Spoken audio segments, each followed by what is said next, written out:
Well, this is the knife blank I'm working on, and I've finished this flat to 280 grit, and I want to keep this nice sharp transition from the bevel to the flat, and also I want to keep it there.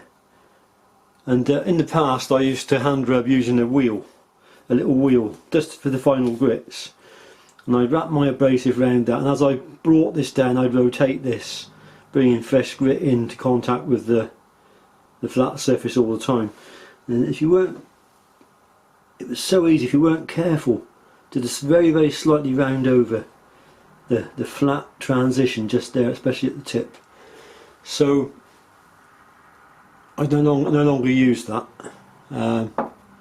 I simply use a Corian block with a piece of very thin cowhide leather. This is only about 1.2mm thick, I think. Anyway, I've got to finish off rubbing this first of all to 400 grit. It doesn't take much to go through the grit, so I'll quickly go up through the 400 grit.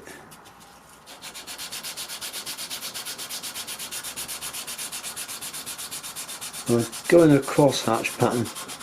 Now this is important. When I get to this tip here, I move the block so it comes to the end of the abrasive, and I only go over halfway.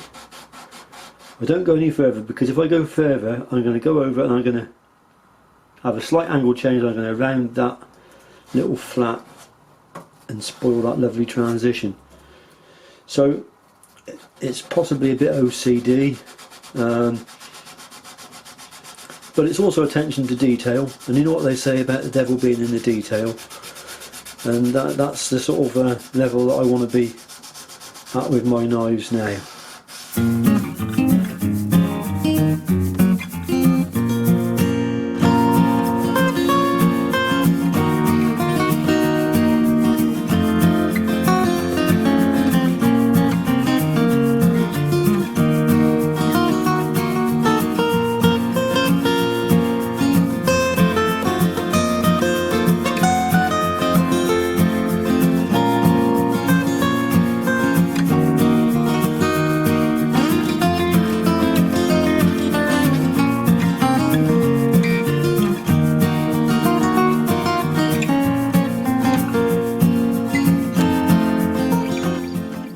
Of course, to get the knife to this level at the moment, I've had to go through all the transition of grits as well, so you remove all the other scratches from previous grits, and this would have been down at one point down to almost a 120 grit finish, so it would have been very rough.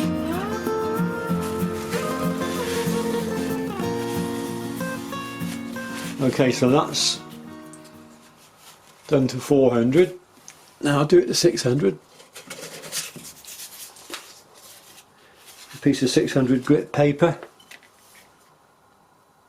bit of oil, WD-40 is what I use. It seems to have the right properties. This is a tapered tang knife as well, so I got to go, this is a slight angle change just there to there. You won't be able to hardly see it, but it's there, you can definitely feel it. So I want to get that transition nice, so I concentrate on that little area there, then there.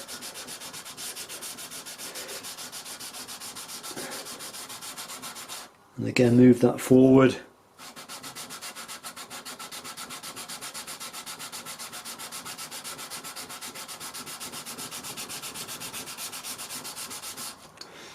Bit of fresh oil. Different angle. It helps if you go cross grain a little bit. So if you go that way, then that way, and vice versa, you tend to have more effect at removing the steel than if you were to just go in a straight line. But I always finish in a straight line like that, north and south, up and down the blade.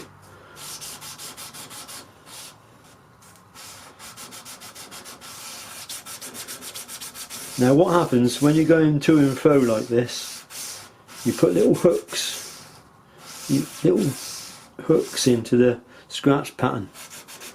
And I doubt this camera's going to be showing that, but they're there and they're visible under a strong light. These days I got to wear magnifiers to see what I'm doing properly, so I can pick them up. So the way to remove them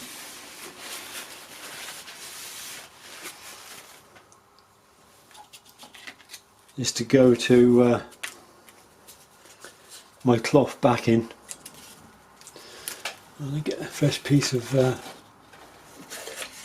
600 grit abrasive.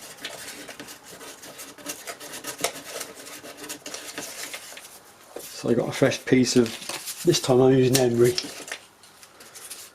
600 grit.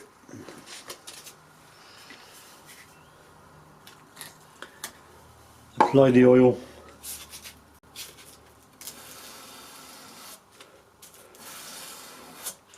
And just draw. Oh yeah, that's it. Don't forget to do that. I forgot just then, but luckily it didn't do anything. So bring the piece back, and then when you're overhanging the edge, lift up. Overhanging the edge, lift up. Lift up. Lift up. So I'm not going to go over and then round that little transition off.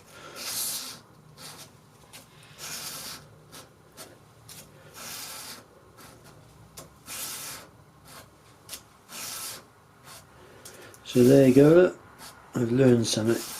I've improved a tiny amount more.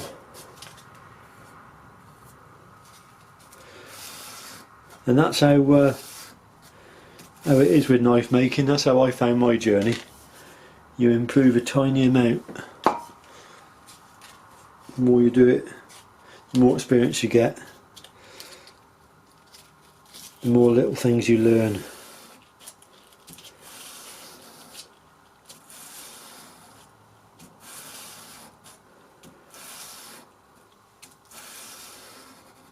That's it. I'm happy with that now. So I'll just give it a clean off.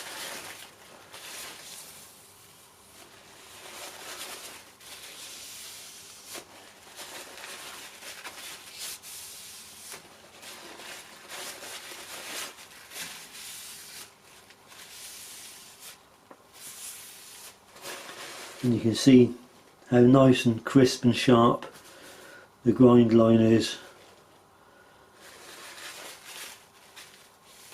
And the only scratches you can see are the scratches from the final grit.